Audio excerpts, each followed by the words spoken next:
And hit record, and so Awesome. we need one of those. Yeah, that'd be All great. right. So, hey everybody. We'll try that again. Hey, everybody. Welcome to Middle Ground Books, and we're just going to take a second for Abbyel to tell us about who's this from? Is this Magpie? Is this Renegade? I believe this one is from our friends at EvilHat. Oh. Yes, EvilHat. Okay, so what are we actually even talking about? Renegade, EvilHat. So, Renegade Games, EvilHat, Magpie Games. They are all our what are they called? Wholesalers, right? No. Well, they're game manufacturers. Yes. Right. So it's like who makes D&D? It's Wizards of the Coast. There are Wizards of the Coast. So we do have some Wizards of the Coast games. Yeah. But we have gotten arrangements with EvilHat, Magpie Games, and Renegade Games. We get books through them. They're all tabletop games. They come with each one comes with their own unique way of playing a game. But as with every tabletop game, everybody's going to spin it for their own. So I grabbed DeathMatch Island, which is first of all very beautiful. I've always liked the art on the front rather than it just being like a blank, than just like, here's the book, here you go. But they make an effort in this book to have almost every page is illustrated somehow with what the game is about. Little designs here and there. So yeah, this is what we'll be talking about today. So some people maybe haven't played any, have never played D&D before. Some people, is this something, do you need to have played D&D before you play this game? Or how? So D&D, most people know D&D. Some people know, Warhammer. Yeah. How is this different? So this is different because it is just a D6 that you need. That's all you need. You don't need any of the 6 other dice that you would for a Dungeons & Dragons game, or with Warhammer, I think it's 13 to 12 dice that you would need. You just need 1d6 and some friends, and you're good to go. And you don't even need to make a character, because playing the game makes your character. Okay. So you don't need to do anything. The book provides everything you need. The maps, character creation, all that stuff. So I think it is actually a very good beginner-friendly game. I would recommend that one person. This game doesn't have a DM. Okay.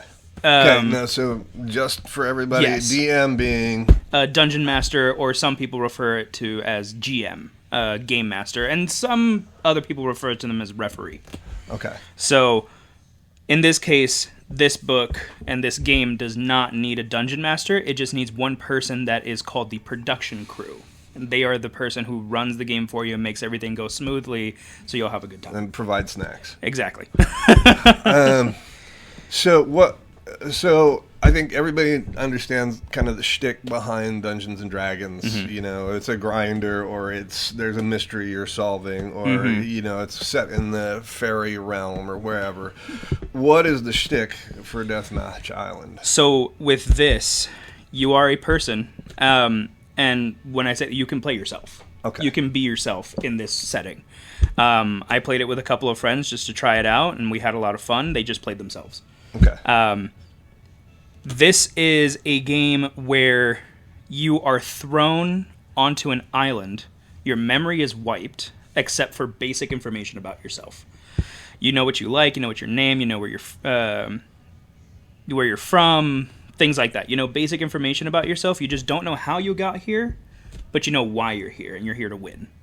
Okay. So you're here to win a prize. You don't know what that prize is, but you know that you're going to get a prize at the end. Even though the cake is a lie.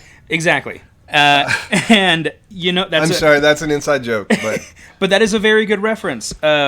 So this game actually runs very much, if you guys know what the game Portal is, very much like the company that runs Portal.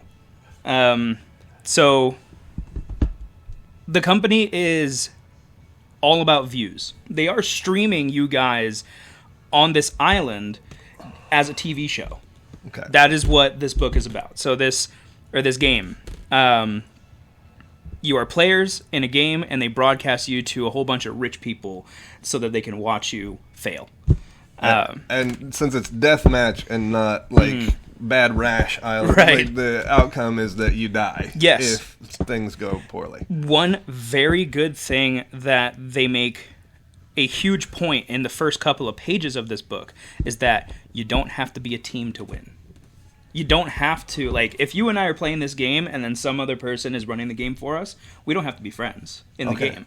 I can take you out if I wanted to. But it's better in numbers. You know, as with everything, it's better in numbers. But there is an option for the lone wolf thing.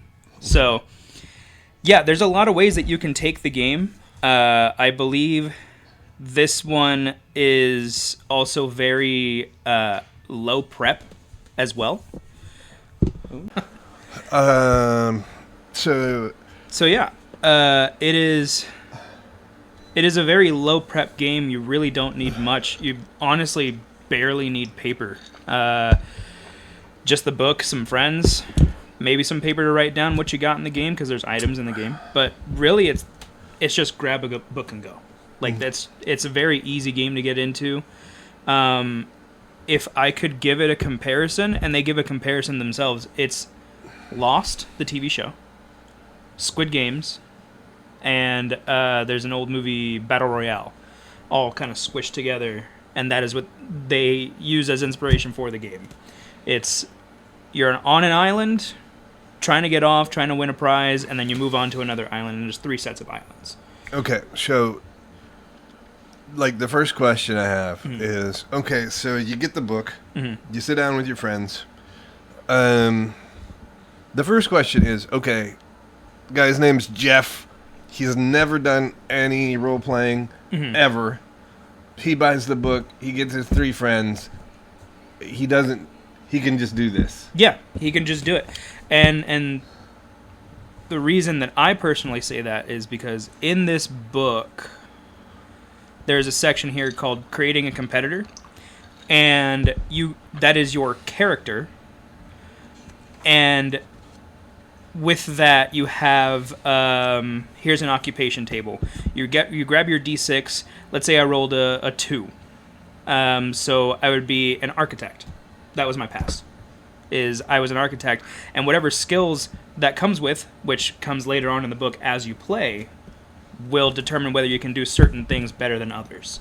But you just roll that. You don't get to choose. You can if you want to. Okay. Like I said before, me and my friends, we played, and they just played themselves. So my buddy, he is kind of basically a security guard of sorts. And there's a security guard in here. Okay. And one of my other friends, he's a chef. He picked the chef role. Okay. So you can play yourself, put into this kind of situation, or you can play a totally different character. It's super easy to get into. Someone that's never played a tabletop game, very beginner friendly. All you need is a D6. Family friendly? Not family friendly. It depends on who you play with. Yeah, exactly. Yeah. it's very like the book is family friendly, but depending on who you play with, it may or may not be. Exactly. So play it with people that you like to play with. It is very in between. You can make it family friendly, you can make it not family friendly. There's ways in the book. It tells you if you want to just make it a very quick, like, hour or 2 long session, it shows you how to do a very quick and dirty, very easy, PG-friendly version of it. Okay, so the next question is, okay, so I played through this. Is this like a jigsaw puzzle where I played it once and so now it's done? I never play it again. It's different every time. And the reason for that is the game goes in phases. You have the phase where you and your friends are on a boat getting to the island, and that is a phase you can talk to each other, get to know each other, or you don't have to know each other. Then the second phase is you're on the island now, and then you're trying to find stuff to get yourself better equipped to move on to the next phase. And then the next phase is the island is being pushed in by this, like, acid wall. Basically, it's like a mist of acid that comes in from the outside, and it pushes everybody in to interact with each other. So they they really try to make it a quick game. They don't want you to play this for months and days on end. Okay. So who would you recommend it to? Like, for people who maybe want to break from their D&D after a long campaign, or you'd say this is something for a brand new guy or across the boards, or I would honestly recommend it to really anyone who's into a tabletop game or has a group of people that you need a break from something. You've been playing D&D for a while. This is a nice let's play this for a week or two and see where we get. It's very easy to get into for anybody. Like a palate cleanser type. Yeah, exactly. And this is set in a very modern way. There's vehicles, engine boats, things like that. It's set in the current time. So if you're playing something fantasy, this could be a really big palate cleanser, and you come back to your regular game and you have a fresh mind and you're thinking of different things now. All right, and just as a reminder, we do have this one's from EvilHat. Yes. Free PDF with EvilHat. It is, yeah. Free PDF comes with it. So you get electronic copies, thanks to our friends at EvilHat Games, and we have been excited to have their games in stock, and we have them in stock presently, and we'll be getting more back in soon. So, well, yeah. Any last things that you'd say? I mean, if you're interested in this and you can't make it into our store, check out their website. They have a whole bunch of different versions of these kinds of games that are all based on the D6 system, if that's something you're interested in. Otherwise, if you can come in, ask about our table. Oh, yeah. And we'll have a clip of the table at the end of this.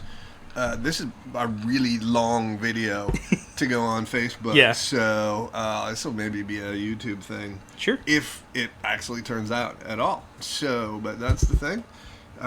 So until next time, we'll meet you in the middle. See ya.